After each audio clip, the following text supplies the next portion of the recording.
आज मैं जो अपनी सच्ची कहानी बताने जा रही हूँ, ये सभी के लिए शिक्षाप्रद भी होगी और बाबा का हमारे प्रति क्या स्नेह है, ये भी इस कहानी से इस चीज़ का भी दर्शन होएगा। तो आज से कुछ साल पहले क्योंकि मुझे डायबिटीज़ था, तो होता है कि आपको डायबिटीज़ अगर है, तो आपको अपना केयर बहुत करना होता है। मैंने डायबिटीज़ में अपना बहुत केयर नहीं किया था। मेरी ही गलती की वजह से मुझे ये बीमारी हुई थी। लेकिन गलती भी मैं क्या कहूँ, मैं अपने जीवन में घर परिवार चलाने में, पैसे अर्जित करने में इतना बिज़ी थी कि मैंने अपने हेल्थ पे ध्यान नहीं दिया और इस बीमारी का मुझे शिकार होना पड़ा।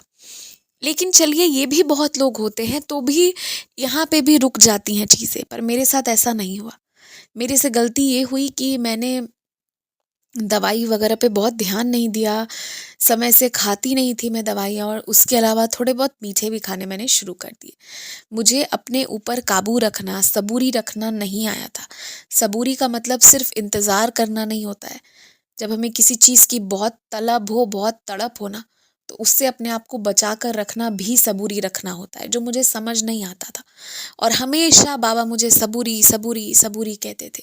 श्रद्धा नहीं, सबूरी हमेशा कहते थे, और मुझे समझ नहीं आती थी कि क्यों ये सबूरी शब्द मेरे सामने आता है और इसका मेरी डायबिटीज़ से क्या लेना देना है। सबूरी, डायबिटीज़ ये दोनों दो अलग चीज़ें हैं। श्रद्धा सबूरी बाबा की चीज़ें हैं, डायबिटीज़ अलग है। लेकिन मुझे उस दिन अच्छे से समझ आया जब मेरे पाँव सड़ने शुरू हो गए। आप समझो, मेरे पाँव में एक घाव हुआ और डायबिटीज़ की वजह से वो घाव ठीक नहीं होने लगा, और मुझे तब समझ आया कि मैंने अपने शुगर लेवल को बहुत बढ़ा लिया है। इसके वजह से ये घाव ठीक नहीं हो रहा, और उस दिन मुझे समझ आया कि ये बीमारी कितनी खतरनाक हो सकती है, ये हमें कितना तकलीफ दे सकती है अगर हमने इसका ध्यान नहीं दिया तो। लेकिन फिर मैंने सोचा कि कोई बात नहीं, अब मैं इसका प्रॉपर इलाज करूँगी, लेकिन मेरे सोचने से चीज़ें अगर हो गई होती तो बात ही और होती। मेरा सोचना सब व्यर्थ जा रहा था क्योंकि मैंने बहुत देर कर दिया था, और डॉक्टर्स का कहना था कि अब उन्हें मेरे पाँव के अंगूठे हटाने होंगे और ज़रूरत पड़ी तो मेरे पाँव भी काटने होंगे, एम्पुलेशन जिसे कहते हैं।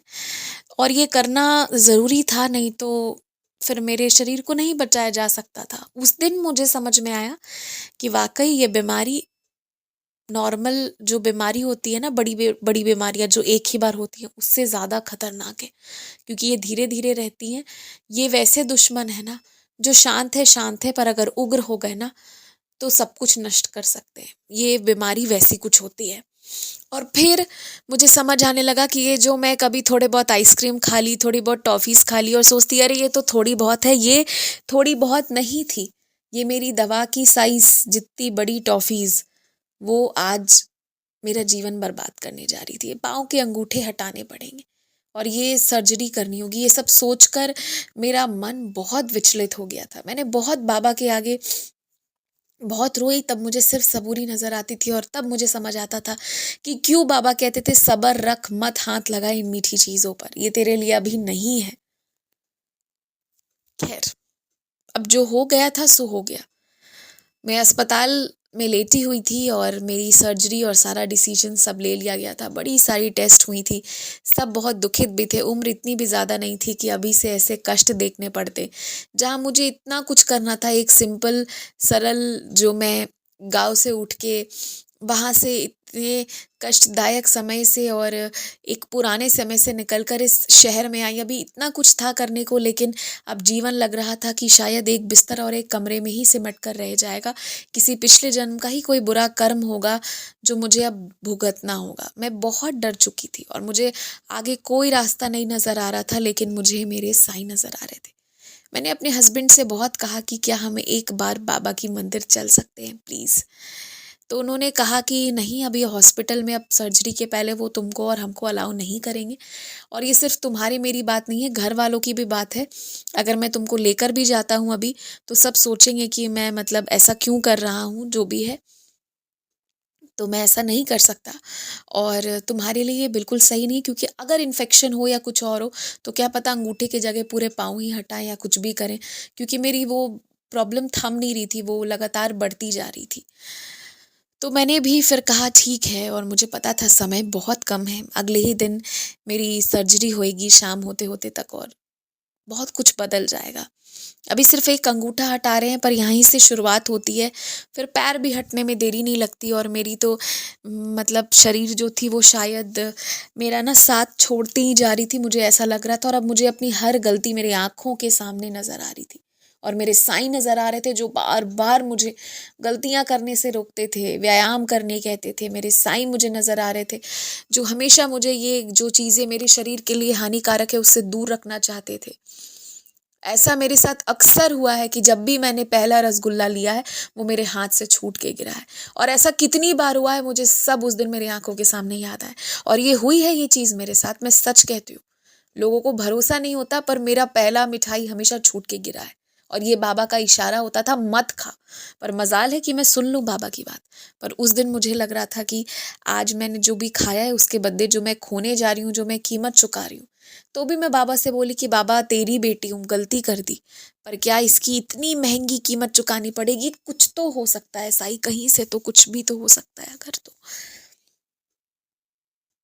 इतने के बाद उस रात मैं बहुत परेशान थी, मैं बहुत दुखित थी, बहुत ज्यादा। लगभग 10:30 हो रहे थे और मुझे नींद लग गई।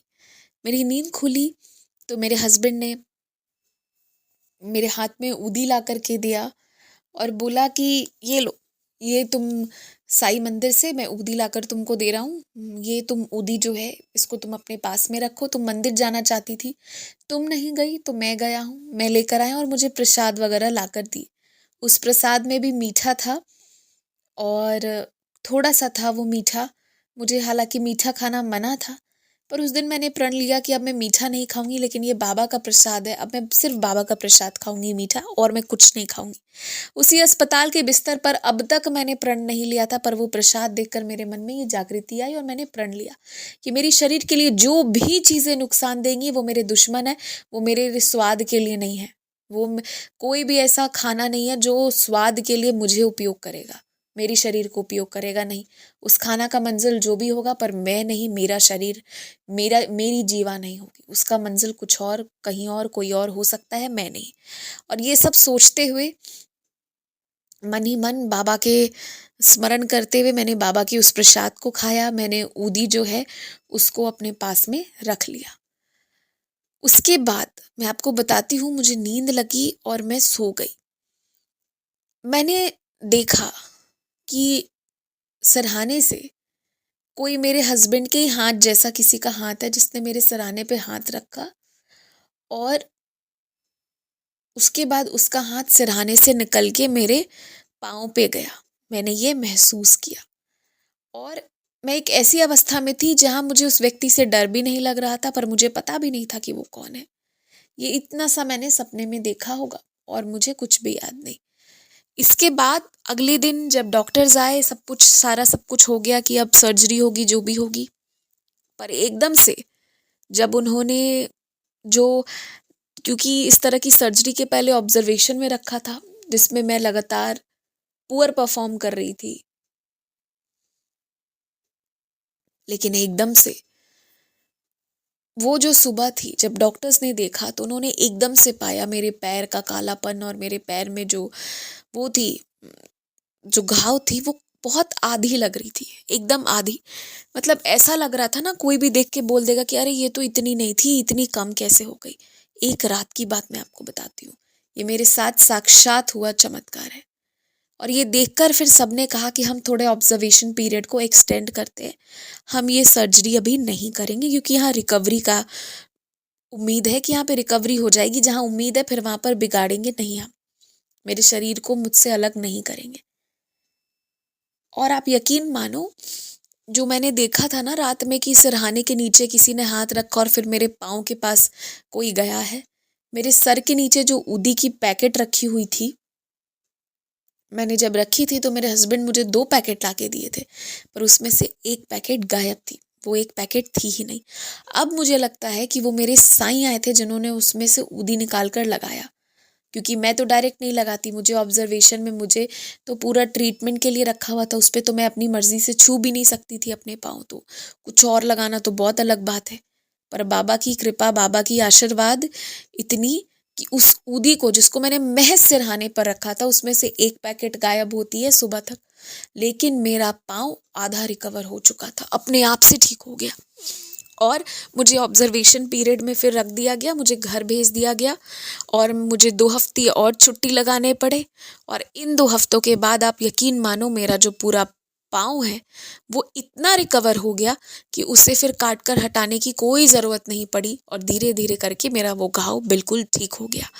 उस दिन बाबा ने मुझे मिले इस शरीर की कीमत समझाई। इस शरीर से लोग कहते हैं ना, मोह माया मत रखो। इस शरीर अगर ये हमें ना मिले या ये अगर सही अवस्था में नहीं हो तो हम बाबा का नाम भी नहीं ले सकते, हम कुछ नहीं कर सकते। इसलिए इस शरीर की जितनी हो सके उतनी हिफाजत करो। इस शरीर की हिफाजत बाबा की इबादत जैसी है, इस बात को समझो।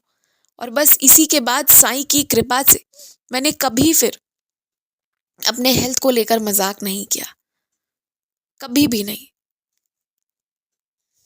मैंने नियम से खाना शुरू किया, नियम से व्यायाम करना शुरू किया और आप मानेंगे कुछ ही सालों में मैं बिल्कुल ठीक हो गई, बिल्कुल ठीक। सकारात्मक सोचना और जो चीज़ें अब नहीं है उसके लिए फ़िक्र करना मैंने छोड़ दिया। माता पिता का लॉस ऐसा होता है ना कि इंसान उस दर्द से इतनी आसानी से निकल नहीं पाता, लेकिन मैं उसको भी ओवरकम कर गई। मेरे शरीर पर जब बात आई उसके बाद मैं अपने पेरेंट्स के लॉस को भी रिकवर कर गई कि ठीक है, हर एक चीज़ को अब जीवन में स्वीकार करना है, जो है बस उसी के साथ खुश रहना है। और ये मेरी लाइफ का सबसे बड़ा अनुभव है कि खुद साक्षात बाबा की मर्जी थी तो ही मेरा पाँव ठीक हुआ। मैंने तो ऊदी लगाई भी नहीं थी, मैं सिरहाने पर रखा था।